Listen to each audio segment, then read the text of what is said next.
was quite a bit of feedback, Kim, from the 6 people that I spoke with about your ability to build your teams. So what are your top tips for getting the best from your team? I think it's really important to be able to understand your team, and it's also good if you can genuinely care about them. Mm.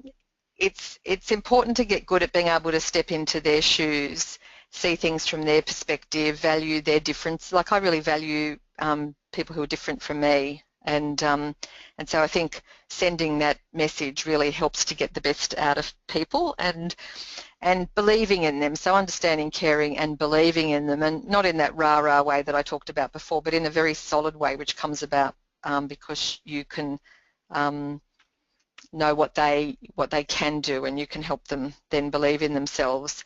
I've got a big belief that being consistent and calm helps you get the best from your team. It doesn't mean that you can't reflect your passion, the importance of getting something done, but just staying consistent and calm, I think, helps people to,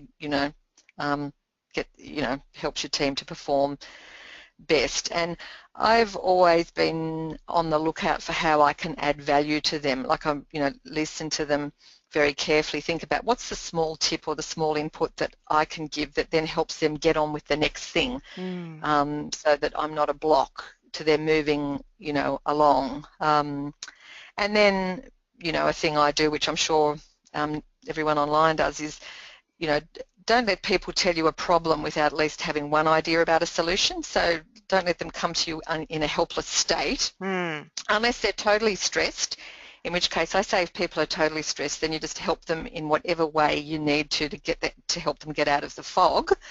But generally speaking, it's really good to encourage your team to come to you with both problems and solutions. It's like, here's the problem and I'm thinking that this might work, and can I toss it around, so that you know that, because that way they're not just going to be in a passive relationship with you, they're going to be really actively developing their own skills, and then you can add value to that, and then that's what's going to help get the best out of them.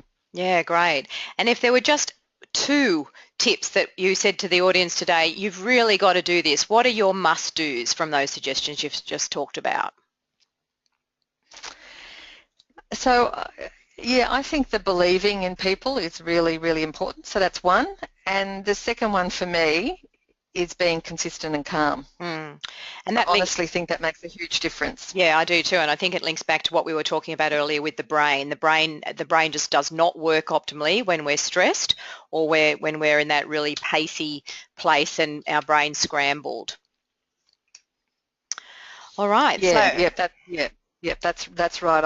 I've seen that. So, like, I can look back now. How can I be this old? But I can look back over 40 years of this and working with people, and I just feel like that consistency and calm just helps people's brains and their emotions really settle, and stops the panic, and then they can come up with the best ways forward.